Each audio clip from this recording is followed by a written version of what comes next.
All right. See, trying to be more consistent. Oh, ignore the hoodie. I got nothing else, nothing other trash to work out in. uh, NFL Week 6 started off already. Terrible game. Uh,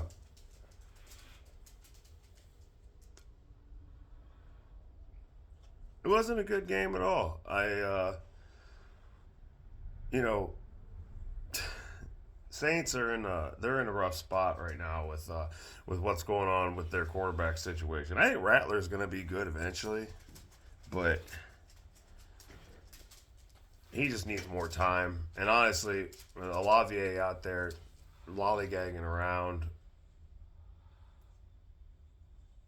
Olavier should be up here playing. He's not been there at all. But well, Thursday night's game, eh, not not a big fan of it. It was a good defense. It was like basically the field goals of all time. So I mean, it wasn't great.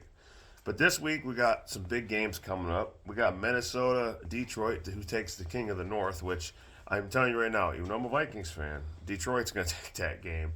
They're figuring out their identity. We got Bucks Ravens. I actually am really excited about that game because how the Bucks can play. They can play from behind. They can play from for some reason they're always sticking in there with teams, and I don't care what anybody says. They've had a good schedule so far, and they've showed up. They've showed off a lot, and uh, Bucky Irving, I believe his name is their backfield is now looking like they're able to run the ball. They got some good key injuries back on the O line, so that's got to be encouraging for them. But the Ravens are Ravens knew who they are now. They know what they're doing now. It took them a couple weeks to figure out who they were as a unit, but now they know who they are, and I think the NFL might be in trouble. The only thing is, I hope they don't hit their stride too early because if they hit their stride early, they're not going very far. I have no faith in them in the postseason because there's going to be teams that commit to shutting down the run, and the way their passing game's been lately, like they have to get open, and they're not getting open. You're not likely getting open, but I mean, you had likely have like one good game. Mark Andrews has scored, I think, one touchdown all year. Your receivers are good, but with what their offensive scheme is, I don't know about it. I don't know if that can like get you a dub unless that defense is going to play like uh, the one Super Bowl year or the one season that they didn't give up like 7 points. Like they're going to have to find a smooth point.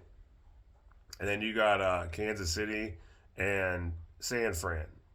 I'm taking KC in that game because without Christian McCaffrey, San Fran's not the same team. Hey, quit that. Weirdos. Uh, without Christian McCaffrey, San Fran's not the same team. They're not. George Kittle, best tight end in football. Brandon Ayuk, Debo Samuel, very very good receiver duo. I don't think they're the best in the league. I think Ayuk is still not happy, even though he signed a deal. Debo Samuel's aging, and he's getting too tired in the games. And Brock Purdy's not played. His personal opinion, I don't think he's played to a level he's capable of. He's gonna have to take. He's gonna have to take over that offense because right now I don't see, I don't see them beating KC.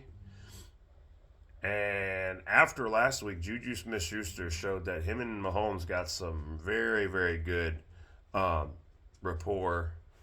Obviously, Travis Kelsey's going to be there. He's probably going to have Fred Warner spying him a little bit. But I take KC.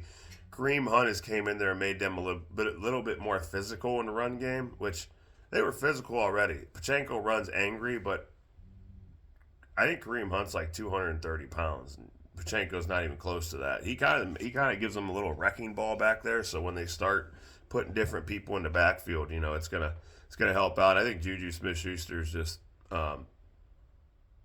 you know, he's gonna Juju's.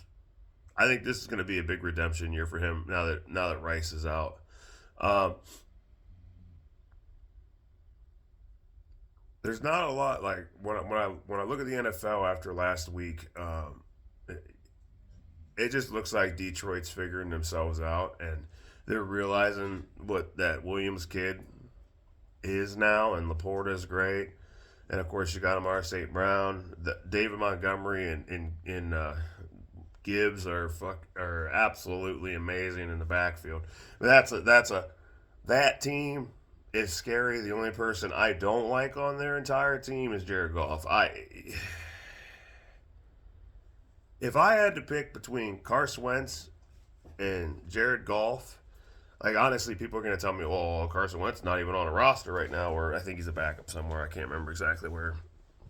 I can't keep track of everybody, but most people, like I know where most players play, just not everybody. I would have taken Carson Wentz in a heartbeat. When he tore his ACL, he was a completely different quarterback. What he was doing in Philly was so special. Oh, I mean, Nick Foles took the team the rest of the way to the Super Bowl, but Wentz, that team was stacked. And Wentz was perfect for that. Nick Foles gets that. I got the Super Bowl, but I think Wentz would have had a very, very good rookie. I think Wentz would have won a Super Bowl. I think that Philly team was destined to win a Super Bowl, and I think they were more explosive with Carson Wentz. But after he got hurt, something changed in Carson Wentz's head, and it's just not the same player, not the same player at all. Not as confident like when he was a rookie. Confident, and maybe it's because the locker room didn't like him and things like that. Because there's been stories about that things, but yeah. And then last video, I said that the Bills. There's big trade news. We'll talk about trade news right now. So big trade news was Amari Cooper gets traded from the Cleveland Browns. They're blowing things up. They might as well. They're moving their stadium. They traded Amari Cooper for like a third and a sixth or seventh, third and a seventh, and they receive a sixth round pick, something like that. And I said that the Buffalo Bills should get on the phone with the Raiders, try to get Devontae Adams, and lo and behold, he is back with Aaron Rodgers. That was great. I'm actually excited about both those trades. Josh Allen has been needing a wide receiver for the last 5 weeks. You could tell. There's nothing different about this team except for Glenn Davis is gone, Stephon Diggs is gone. So who is he throwing to? You got Knox and the other tight end that's doing good. You have decent receivers, but you have nobody who's consistently going to be open. Amari's always open. I mean, if you watched him in the last 8 years of his career, Dallas gets open, Oakland gets open. I mean, everywhere he goes, he's open. The last 2 years in the Browns, he's been open. Deshaun Watson just can't play football anymore. So, I mean, and they're screwed with him. So, Browns have Deshaun Watson. They have no receivers now. Chubb comes back this week. He's going to re-injure his leg because, there's no one there to take the pressure off the box. So when they go to Cincinnati, I'm expecting Cincinnati to blow their doors off. Defense keeps them in the game. They've been doing that all year. Arguably, Cleveland has the best defense in the entire NFL, and they have no offense to speak of. Go figure. But as for the Bills, I'm sorry. I'm a sour Cleveland fan for the last 2 years after the playoff win and them shipping Baker out. So I'm sorry about that. So that's why there's a little bit non-structure to this video, but we'll get back on trades. I think that's what the Bills been needing. I think that Amari is going to, even though he hasn't had the best start to a season, where he came from, I think that this is going to be brand new for him, and I think he's still going to break 1,000 yards this year. I think he's going to play this week. I do. I think they're going to have him out there playing with Josh Allen and the Bills. So I'm expecting big things from the Bills, and I'm expecting Amari to probably get 100 yards this week through the air because their running game's there. they can't put too many in the box. They can't spread it out. So people are going to have to play him a little bit more honest now. And then Devontae Adams goes to the not the Raiders, excuse me, from the Raiders to um, the Jets, and I think it helps their team, but I also am slightly confused. Mike Williams is a good receiver. Garrett Wilson is a great receiver.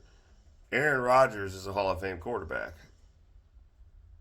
All season, you have time to develop these relationships with these players and teach these players what you want to do and help them understand things, and you didn't do that. You're throwing back shoulder passes. Seaver's not even looking back. Is there a lack of communication there or something like that where you guys haven't talked about that? Maybe there wasn't as much time as we think of. Maybe Aaron didn't show up voluntarily. Maybe Garrett Wilson didn't. I doubt Garrett Wilson didn't because Garrett Wilson's Garrett Wilson. He's amazing. Tyler Conklin has been playing well for them.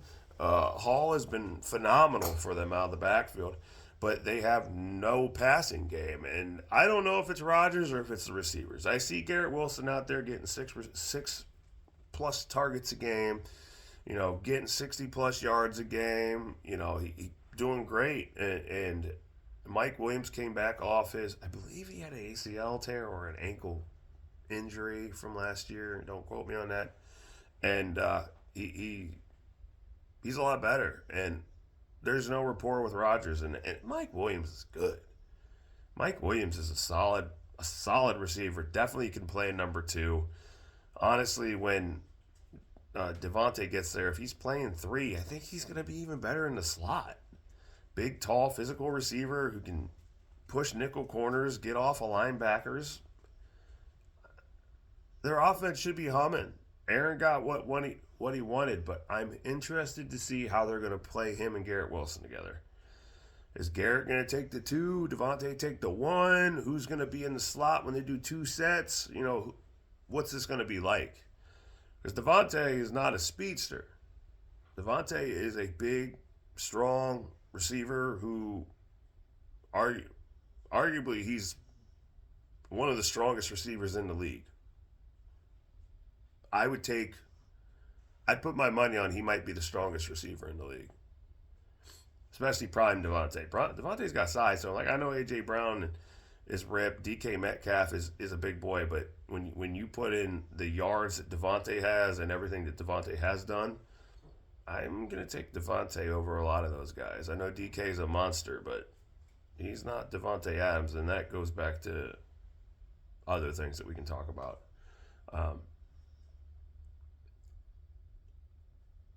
But yeah, I still say the Commanders are probably the best team in the NFC because Jaden Daniels has transformed that team, and Terry McLaurin out there. Honestly, I thought they were going to try to get another receiver. I could see Amari. I could have seen Amari going there too. They have a great running game. They have good receivers, good tight end. I thought. In my head, I thought that they might go for Mark Andrews, knowing that Likely is doing so well for the Ravens. So get Ertz and Andrews on the field to give Jalen Daniels more to work with, but they didn't pull the trigger. The week's not done for trades, but I think I don't think anyone's going to be moving. You got some unnotable ones like Cam Akers going to the Vikings. Cam Akers is no good. He's not any good. I mean, I've heard the name. I see what he does, and he's not any good. He's not a number 1. He might have more vision than Ty Chandler, but Ty Chandler's better than Cam Akers. The only problem is Ty Chandler's not patient. We talked about this last video. So, I mean, if Aaron Jones misses time, Ty Chandler, step up, buddy.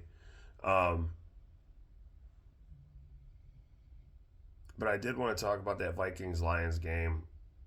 I think that, like I said earlier, I think that Detroit's going to win that game. But I don't know. This is a big game for Sam Darnold. It really is. I know they beat the Niners already this year with no Christian McCaffrey. And like I've said, without Christian McCaffrey, it's a whole different team that isn't the same the same 49ers team. It's just not. Um, but that's interesting. I don't remember what it is with that.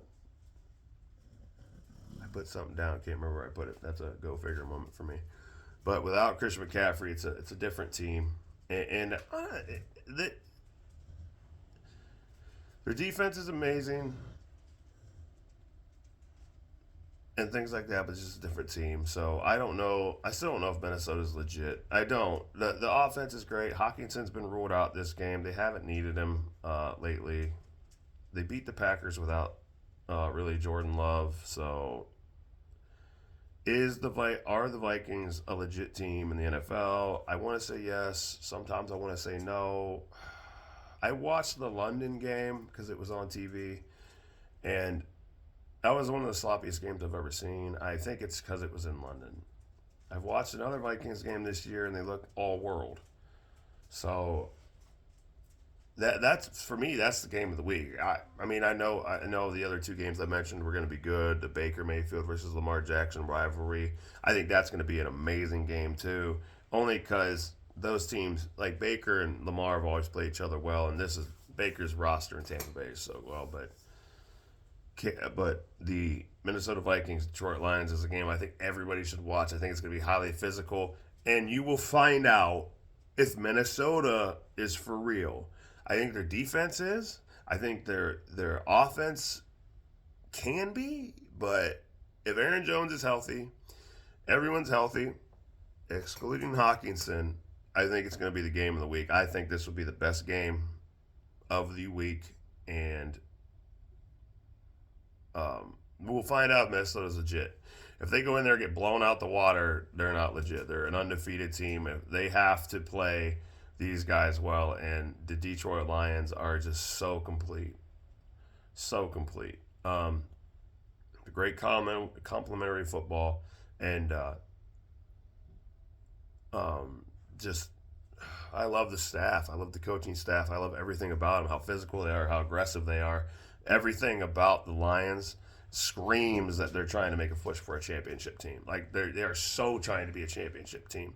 And Minnesota, everything they've done has proved that they did not tank this season after J.J. McCarthy went out. They didn't tank the season after Kirk Cousins left. They did not tank this season. You have two amazing coaching staffs that are going to go one-on-one. And it's Brian Flores' defense. It's Dan Campbell-led team. KOC-led offense. I mean, that's good. This is going to be a game. But it's going to be a game of truths. Are you legit or are you a lie? Let's see which team has the NFC North, because the NFC North is wide open. And this is true. The NFC North is wide open because the Packers haven't gone nowhere. Caleb Williams and the Bears are figuring it out. You can tell by the way they're playing. They're consistently getting better. Even though their running backs, I have no faith in their run game. Packers, Lions, Vikings. Chicago floating around. Like anyone could win the division by the end of the season. Anyone could get the playoffs by the end of the season. And that's the NFC North is the most exciting division in football this year. I don't see another division that's going to be this close. It's going to be close all year. I don't like the AFC North where the usual Cincinnati Ravens. The Ravens are going to win the entire AFC North. They don't have any competition. The Bengals are finding themselves, but they're just not. Atlanta they're going to be in a dog fight with Tampa Bay. And that's who's coming out of that division. Obviously, the Texans are going to win their division hands down. There's no ands, ifs, or buts about it.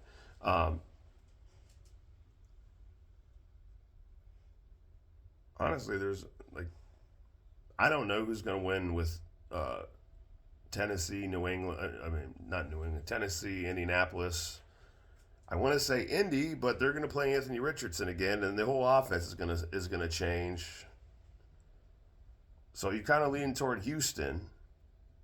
But if Anthony Richardson gets hurt and Joe Flacco comes there and plays all world again, you want to say Indianapolis.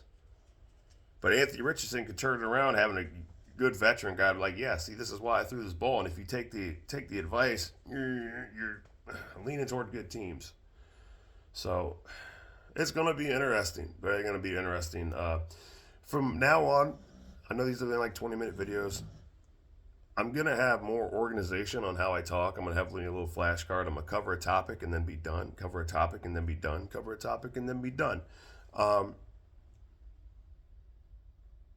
I think it's going to be better that way so I'm not so scatterbrained because I have ADHD real bad and I talk all over the place and I give my opinion about a lot of things. So we'll have a couple games that we'll highlight throughout the week, and then I'll have a couple player things that I'll note.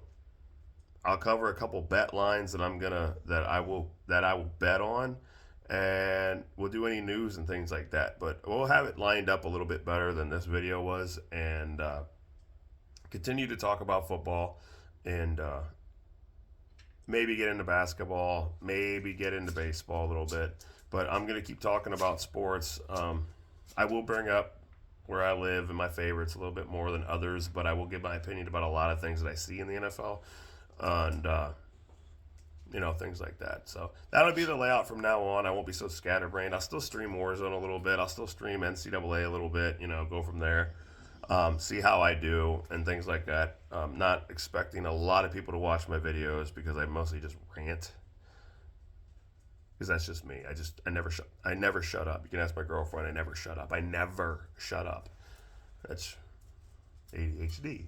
So, but anyway, that's going to be how we are laid out from now on, and hopefully it's a little bit more favorited that way.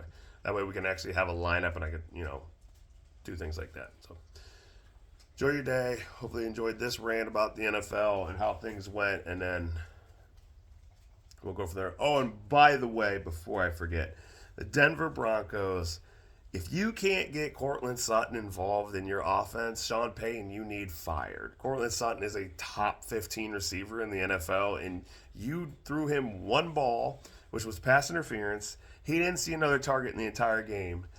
That's pathetic. You won because Spencer Rattler was the quarterback for the Saints. Absolutely terrible. If Derek Carr was playing, or Taysom Hill, whatever his name is, was playing, you would have lost by 40 points. Absolutely embarrassing.